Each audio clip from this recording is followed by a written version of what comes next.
Hello, everybody. This is Renault, and today we are going to do a review of The 12, number 4, written by Patrick Trahey, with art by Luis Suarez, and lettered by both Magnus and Peter Simeti.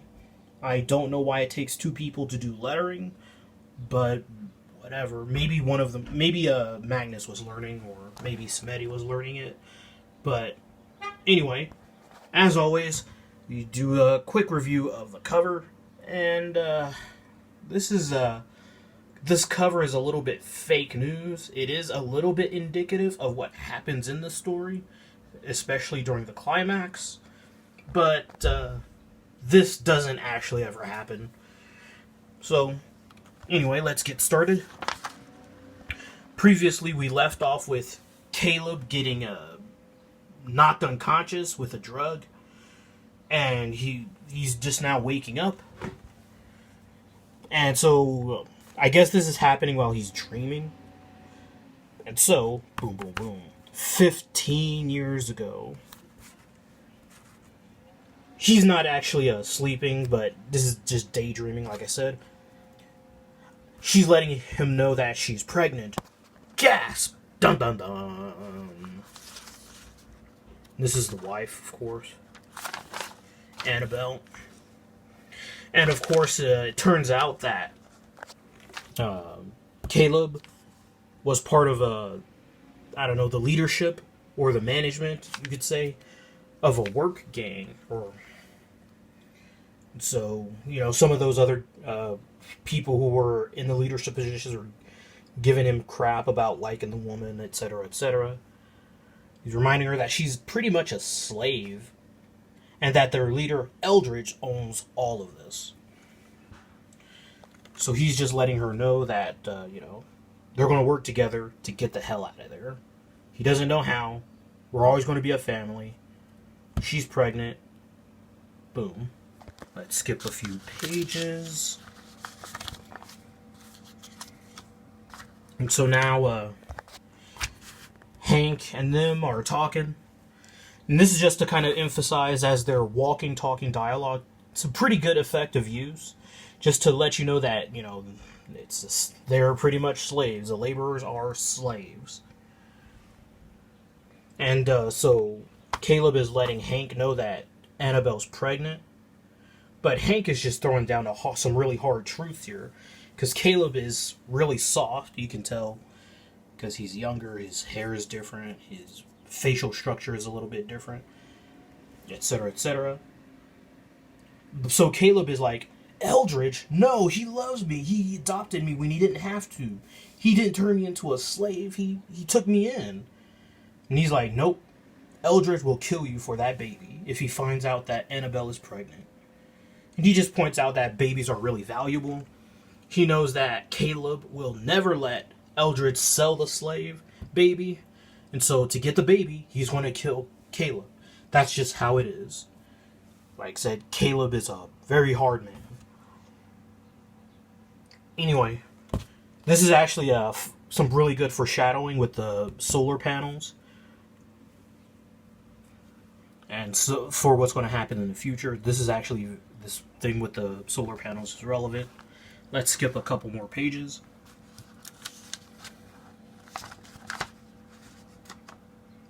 Just a second. So, this is Hank. Again, he's talking to Annabelle, letting her know that they're going to get the hell out of here. But they're going to raid a competing camp. Like, there's another work camp as they're fighting over territory in the city of Chicago. And so, they're going to do a raid. And of course, Caleb was not with everybody else. Because he's, having his lovey-dovey talk with pregnant Annabelle. And so, oh, there you are, Caleb. Blah, blah, blah.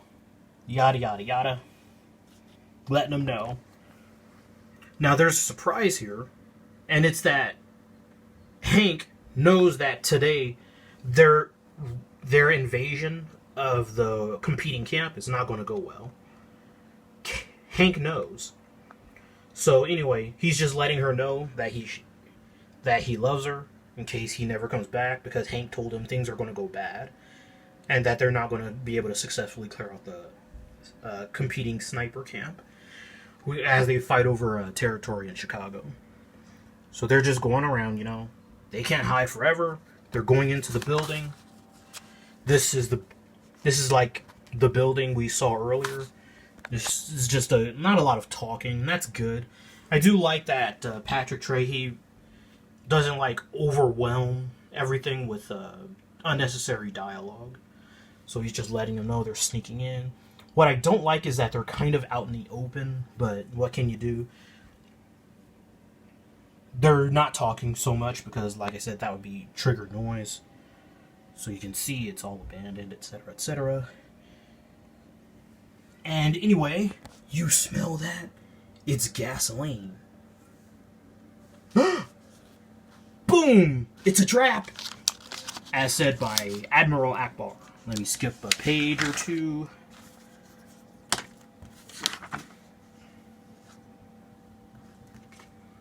And they're getting ambushed. It goes bad exactly like Hank said. But, mysteriously, Hank makes it out. How did Hank know that everything was going to go bad? Because, as we can already guess, Hank was double-crossing his own team. And he's taking Annabelle and Caleb and the baby with them as they try to escape. So, the raiding party has been killed because Hank was working with the invaders, or the competing camp. Anyway,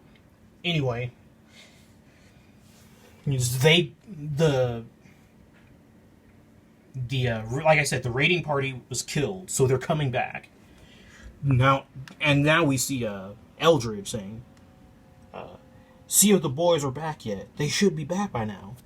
Tonight we put our lives on the line," because Eldridge still thinks that they're going to attack the enemy base, but that's all kaput. There are enemies at the gates, but this is actually Hank and Caleb and one or two other traders with them. And they don't know that yet, so that's why they're allowed to sneak in. And there's like some irony here. There are enemies at the gates. And he's right. He just doesn't realize it. And this is Eldridge giving his speech. They are both treacherous and dangerous, again, showing the irony. But this city is ours. No, it's not. We have the element of surprise, and we will not fail. Again, irony. So, some of the people from the enemy war camp, along with a couple of traders, they're actually attacking the camp, and Eldritch is caught unawares. Let's skip a couple of pages. So in the ensuing chaos, as you can see, everyone's escaping, and they're getting the heck out of there. Hold on. Okay, yeah. They're getting out. Hank is taking them out of there with some supplies that he has loaded up. Here's the solar panels that they were talking about earlier from the foreshadowing. Love that kind of a payoff.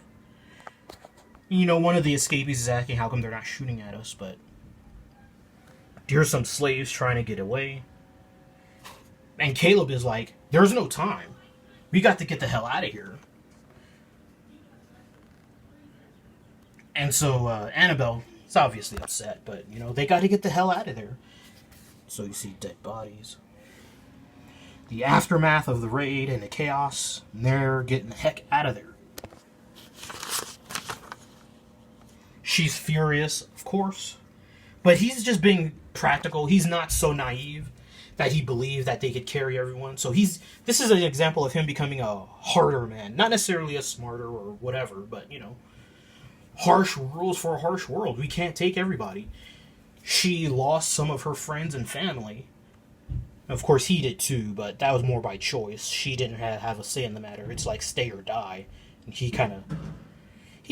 anyway. Point is, they're just bitter right now, having a couple spat because she's lost her world, but she's gained Caleb and the baby. So here they are, Caleb, Annabelle, Hank, and a couple of other escapees with their truck and their supplies, getting out of the city of Chicago. And once they find a safe place to be, they're just having a pleasant chat, you know? Just a pleasant chat.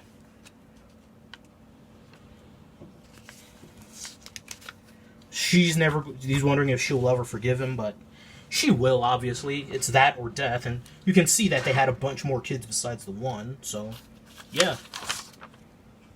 Now we transition back to the real world, or modern world. Here's young Caleb, here's old Caleb. Caleb surrounded by the 12. So, it was all kind of just a dream. And that is the penultimate episode, or story, whatever you want to call it, of the 12. I will tune in very soon. Thank you so much for watching. Hit that like button and subscribe, and I hope you enjoy the rest of your day. Bye-bye.